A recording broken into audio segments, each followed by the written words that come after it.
حضرت ایوب علیہ السلام جن کو اللہ تعالیٰ نے 7 بیٹے اور 3 بیٹیاں عطا کی تھیں، یہ 140 سال کی عمر میں فوت ہوئے تھے. بہت زیادہ سانورین تھے. اللہ سبحانہ تعالیٰ نے انہیں بہت کچھ عطا کیا، بہت کچھ. اب یہاں پر یہ اپنی تکلیف شیئر کر رہے ہیں، اللہ سے اپنے پرابلم کو شیئر کر رہے ہیں، کیونکہ جب ہم انسانوں سے اپنا دکھ بانٹتے ہیں یا ان کو اپنا دکھ سناتے ہیں تو وقتی ہمدردی مل جاتی ہے. اور ایسا بھی ہوتا ہے کہ بعض لوگ ہنستے ہیں. ہر وقت اپنی تکلیف کا اظہار کرتے رہنا اپنی تکلیف میں اضافے کا سبب بھی بنتا ہے. لیکن جب ہم اللہ تعالیٰ سے اپنی پرابلم کو شیئر کر لیتے ہیں تو ہمارے دل کو ایک ڈھارس سے مل جاتی ہے، سکون مل جاتا ہے. اور یہ بات ہم اچھے سے جانتے ہیں کہ سب سے زیادہ آزمائش انبیاء کی ہوتی ہے، کیونکہ وہ نیک اعمال میں ٹاپ آف دا لسٹ ہوتے ہیں. حضرت ایوب علیہ السلام پہلے بہت نعمتوں میں تھے، پھر اللہ تعالیٰ نے ان سے سب کچھ لے لیا. ایسے میں شکر کرنا اور تکلیف پر صبر کرنا بہت مشکل ہوتا ہے. حضرت ایوب علیہ السلام کا صبر بہت مشکل تھا. انہوں نے ان حالات میں بھی صبر کیا اور اپنے پچھلے وقت کو یاد کر کے شکوہ شکایت نہیں کی. دیکھیں، اگر کسی کے پاس کچھ نہیں ہے نا اور اسے کوئی تکلیف آتی ہے، اس کے لیے بھی صبر مشکل ہے، لیکن اتنا نہیں کہ جس سے اللہ تعالیٰ دے کر لے لیں. اور ان کے پاس ہر نعمت تھی، اولاد، فیملی، دوست، کاروبار، مال و متاع، سب کچھ تھا. یہ ایک لگژریس لائف جی رہے تھے اور نو ڈاؤٹ اللہ سبحانہ تعالیٰ کے بہت زیادہ فرما بردار بھی تھے، عبادت گزار بھی تھے. ہم اپنے آپ کو دیکھیں تو کبھی ہمیں پرابلم آ جاتی ہے اور کبھی بڑی پرابلم بھی ہوتی ہے جو کہ ہماری پچھلی زندگی میں نہیں ہوتی، تو ہم پچھلی زندگی کے اچھے دنوں کو یاد کر کے ناشکرے ہو رہے ہوتے ہیں، بجائے اس کے کہ پچھلے دنوں کو یاد کر کے شکر ادا کریں، ہم ناشکرے ہو رہے ہوتے ہیں. تو اللہ تعالیٰ سے ہمیشہ یہ دعا کرتے رہیں کہ اللہ تعالیٰ ہمیں شکر کرنے والی زبان اور شکر کرنے والا دل عطا کرے، ہر حال میں ہم اللہ تعالیٰ کا شکر ادا کرنے والے ہوں. حضرت ایوب علیہ السلام کے صبر کا مظاہرہ ایک روایت سے ملتا ہے. یزید بن میسرہ کہتے ہیں کہ اللہ تعالیٰ نے جب ایوب علیہ السلام کی آزمائش کی اور ان کا اہل و مال اور اولاد سب کچھ چھن گیا اور کچھ بھی باقی نہ رہا، تو انہوں نے اللہ تعالیٰ کا خوب احسن انداز میں ذکر کیا اور اللہ کی بارگاہ میں عرض کی، اے رب الارباب، میں تیری ہی تعریف کرتا ہوں. تو نے مجھ پر احسان فرمایا، مجھے مال اور اولاد سے نوازا، حتیٰ کہ دل کے ہر حصے میں مال اور اولاد کی محبت رچ بس گئی تھی. اب جب کہ تو نے یہ سارا مال اور اولاد واپس لے لیا، ان کی محبت سے میرا دل خالی کر دیا، تو اب میرے اور تیرے درمیان کوئی چیز حائل نہیں ہے. تو نے میرے ساتھ جو کیا ہے، اگر میرے دشمن ابلیس کو اس کا علم ہو جائے تو وہ مجھ سے حسد کرنے لگے. یعنی اللہ تعالیٰ جتنا تو نے مجھے نوازا ہے، اگر ابلیس کو پتہ چل جائے تو وہ مجھ سے حسد کرنے لگے. ابلیس کو حضرت ایوب علیہ السلام کی اس بات سے بہت پریشانی ہوئی. ایوب علیہ السلام نے بارگاہ الہی میں یہ بھی عرض کیا کہ اے اللہ، تو نے مجھے مال اور اولاد عطا فرمایا، لیکن میرے دروازے پر کبھی کوئی ایسا شخص کھڑا نہیں ہوا جس پر میں نے ظلم کیا ہو، اور تجھے بھی اس بات کا خوب علم ہے. میرے لیے بستر بچھایا جاتا، کیونکہ بہت زیادہ پیسے والے تھے، ایلیٹ طبقے سے ان کا تعلق تھا، تو ان کے لیے جب ان کا بستر ریڈی کیا جاتا تو کہتے ہیں کہ جب میرے لیے بستر بچھایا جاتا تو میں اپنے جی میں کہتا، یعنی اپنے دل میں کہتا، اے میری جان، تجھے بستروں پر آرام کرنے کے لیے پیدا نہیں کیا گیا، تو میں نے تیری رضا اور خوشنودی کے حصول کے لیے بستر ترک کر دیا تھا. اسے ابن ابو حاتم نے روایت کیا ہے. اب آپ دیکھیے کہ اس روایت میں سٹارٹنگ میں ان کی جو ڈیفیکلٹیز تھیں اس کا انہوں نے اس طرح سے ذکر کیا ہے کہ پہلے یہ بتایا کہ ان کے پاس کیا کیا کچھ تھا، اور انہوں نے یہ بھی شیئر کیا کہ ان سب چیزوں کی محبت میرے دل میں تھی، لیکن جب تو نے سب کچھ مجھ سے لے لیا تو وہ محبت بھی نکل گئی، دل میرا خالی ہو گیا، میں اور فارغ ہو گیا تیری عبادت کے لیے. پھر جو بعد والا حصہ ہے اس روایت کا، اس میں پتا چلتا ہے کہ جب ان کے پاس سب کچھ تھا تب بھی ایک عادل انسان تھے، ایک اچھے انسان تھے، بہت زیادہ اللہ کی عبادت کرتے تھے، ایون نرم بستر کو چھوڑ کر اللہ کی عبادت کیا کرتے تھے. تو شیطان کو تو حسد ہوگا ہی نا، کیونکہ شیطان یہ سوچتا ہے کہ جس کو اللہ نے بہت کچھ دے رکھا ہے اگر وہ شکر کر رہا ہے تو ٹھیک ہے، چلو صحیح ہے، لیکن جب اس سے سب کچھ لے لیا جاتا ہے تو وہ کیا چاہتا ہے کہ وہ ناشکرا ہو جائے، تاکہ ماضی میں جو اس نے شکر ادا کیا وہ بھی اس کا دھل جائے. تو یہ کہہ رہے تھے اللہ تعالیٰ مجھے جو کچھ آپ نے عطا کیا ہوا ہے اگر یہ چیز ابلیس کو پتہ چل جائے تو وہ بھی مجھ سے حسد کرنے لگے. انہوں نے ایک صابر انسان کی طرح اپنی پرابلم کو اللہ تعالیٰ سے شیئر کیا ہے. کچھ بھی یہ نہیں کہہ رہے کہ اللہ تعالیٰ تو نے مجھے اتنے سالوں سے بیمار کر رکھا ہے، میں اتنی تکلیف میں ہوں، کچھ بھی نہیں. بڑی تڑپ کے ساتھ انہوں نے دعا کی اور اللہ تعالیٰ نے ان کی دعا کو قبول کیا. بس صرف اتنا سا ذکر، انی مسنی الضر، اللہ مجھے تکلیف چھو گئی ہے، وانت ارحم الراحمین، تو سب سے بڑھ کر رحم کرنے والوں میں سے ہے. تو یہ چیز جو ہے وہ ایک شیئرنگ ہے اور بہت پازیٹیو شیئرنگ ہے اور اپنے اللہ سے ہے. ان کا جو آزمائش کا ٹائم پیریڈ تھا، ایک روایت میں آتا ہے 18 سال اور ایک روایت میں آتا ہے 12 سال. ایک سال بھی اگر کسی کے اوپر آزمائش آ جائے نا تو وہ بھی بڑا مشکل سے گزرتا ہے، کہاں 12 سال کہاں 18 سال. لیکن انہوں نے اپنے اچھے وقت کو یاد کر کے کبھی بھی شکوہ نہیں کیا. میں ابھی جو ہے اپنی ٹریٹمنٹ کے سلسلے میں جب اپنے ڈاکٹر صاحب سے ملی تھی تو میں نے ان کو یہ بات شیئر کی کہ میرے اندر کچھ ڈس ایبلٹیز ہیں، جو کام میں پہلے کر سکتی تھی وہ اب میں نہیں کر سکتی ہوں، جیسے میں پہلے چلتی تھی اب میں نہیں چل پاتی ہوں.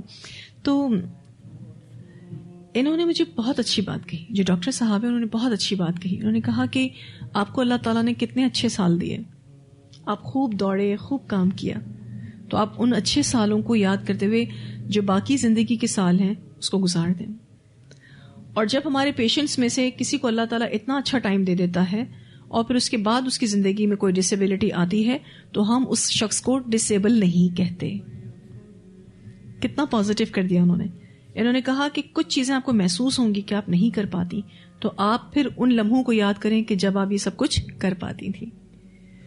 تو میں نے کہا جو میرا سکھایا ہوا تھا، جو میں آپ لوگوں کو اکثر یہ تعلیم دے رہی ہوتی ہوں، وہ مجھے کسی اور نے سکھایا.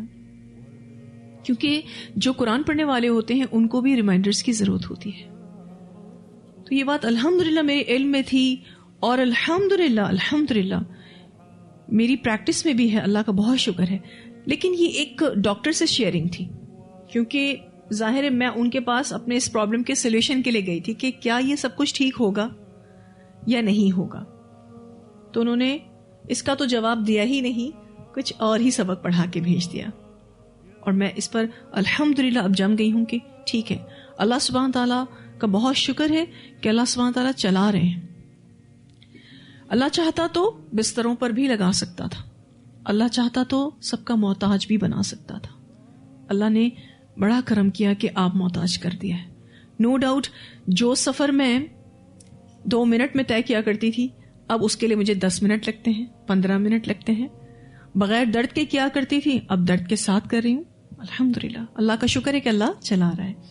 یہ میری اپنی بات ہے، آپ سب کی زندگی میں بھی کوئی نہ کوئی ایسی چیز ہوگی، لیکن یہ کہ ہم تکلیفوں کو لے کر بیٹھ تو نہیں سکتے، اور جو تقدیر ہمارے رب نے لکھ دی ہے وہ تو غالب آ کر ہی رہے گی.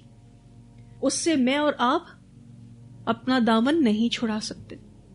اسی لیے اپنے پرانے وقت کو، جو کہ اچھا وقت ہوتا ہے، اس کو یاد کر کے اپنے ڈیفیکلٹ ٹائم کو پازیٹیو گزارنا چاہیے. اور یہی کام حضرت ایوب علیہ السلام نے کیا. جب ایوب علیہ السلام بہت بیمار ہو گئے اور ان کو اسکن ڈیزیز ہوئی تھی، اور آپ سب یہ جانتے ہیں کہ ان کو ان کے علاقے سے بھی نکال دیا گیا تھا اور ان کی صرف ایک بیوی ان کے ساتھ تھی. اور جب کبھی ہم ان کی بات پڑھتے ہیں تو ایسا لگتا ہے کہ ایک ایسا بندہ جو محلوں میں رہتا ہو، جو نرم بستروں پر سوتا ہو، اس کو جنگل میں جا کر مٹی پر سونا پڑے، اور وہ بھی تکلیف کے ساتھ. اور اسکن ڈیزیز آپ کو شاید اندازہ نہیں ہے، بہت پینفل ہوتی ہے، پورے جسم میں اس کی تکلیف ہوتی ہے. اور پھر ایسے میں صرف اور صرف جسمانی تکلیف نہیں تھی، ان کو لوگوں کی باتوں کی بھی تکلیف تھی. ان کی بیوی کو انہوں نے کیا لائف سٹائل دیا ہوگا آپ سوچ سکتے ہیں. ایک پیسے والے آدمی کی بیوی کے بھی کیا ہی ناز ہوتے ہیں, کیا لائف سٹائل ہوتا ہے. لیکن وہ بیوی ان کے ساتھ چلی جنگل میں اور گھروں کے کام کرنے لگی. جس نے کبھی گھر کا کام کیا نہ ہو اس کو گھروں کا کام کرنا پڑا. جس کے گھر میں بہترین کھانا موجود ہو وہ لوگوں کا بچا ہوا کھانا لے کر آتی تھی. آپ دیکھیں تو صحیح, صرف جسمانی تکلیف تھوڑی نہ تھی, جذباتی اعتبار سے بھی آزمائے گئے. ایک مرتبہ ان کی بیوی نے کہہ دیا آپ اللہ سے دعا کیوں نہیں کرتے کہ اللہ آپ کو شفا دے. ناراض ہوئے تھے حضرت ایوب علیہ السلام کہ تم نے ایسا کیوں کہا. اللہ تعالیٰ نے اتنے سال مجھے صحت کے ساتھ بھی تو دیے تھے, پہلے میں ان کا تو شکر ادا کروں. اتنے سال اگر اللہ بیماری میں دے تو پھر میں دعا کروں نا. یعنی ابھی تو اللہ تعالیٰ نے کچھ ہی سال بیماری میں رکھے ہیں. اتنا شکر, اتنا صبر. اور پھر انہوں نے اپنی اس باوفا بیوی کو سزا دینے کا بھی ارادہ کیا تھا, پھر اللہ تعالیٰ نے ان کی سزا کو ختم کر دیا تھا. یعنی انہوں نے جو قسم کھا لی تھی کہ میں تمہیں سزا دوں گا کہ تم نے ایسی بات کیوں کہی. اور پھر جیسے ہی انہوں نے یہ دعا کی اللہ تعالیٰ سے, اللہ سبحانہ تعالیٰ نے ان کے پیروں کے پاس سے پانی کا چشمہ جاری کر دیا. کہا اس سے آپ پانی پئیں گے اور نہائیں گے. اور یہ پانی پیتے رہے اور نہاتے رہے اور اتنے خوبصورت ہو کر روایات میں آتا ہے صرف ایک بار پانی پیا تھا اور ایک بار ہی نہائے تھے. اور بیوی جو ہے وہ کام پر گئی ہوئی تھی, واپس آئیں تو ایک خوبصورت انسان کی شکل میں یہ بیٹھے ہوئے تھے. اور پھر بیوی ان سے پوچھتی ہے کہ یہاں میرا ایک بیمار شوہر بیٹھا تھا, آپ نے اس کو دیکھا ہے؟ کہا میں ہی ایوب ہوں. تو بیوی کہتی ہے کیوں مجھ پریشان عورت سے مذاق کرتے ہو؟ کیونکہ وہ تو سوچ بھی نہیں سکتی تھی کہ ان کے ہسبینڈ کمپلیٹلی ٹھیک ہو جائیں گے اور اتنے خوبصورت ہو جائیں گے, پہلے سے بھی زیادہ خوبصورت کر دیا. یعنی ان کی جو فزیکل بیماری تھی 100% ختم ہو گئی. اس کو کہتے ہیں مکمل شفا. کبھی دعا کرتے ہیں نا آپ اللہ تعالیٰ سے, بیمار ہو جاتے ہیں یا کسی بیمار کے لیے دعا کرتے ہیں کہ اللہ آپ کو مکمل شفا عطا کرے اور ایسی شفا عطا کرے کہ بیماری ذرا سے بھی باقی نہ رہے. تو اللہ نے ان کو مکمل شفا دے دی. یہ بالکل بھلے چنگے ہو گئے, پہلے سے بھی بہتر ہو گئے.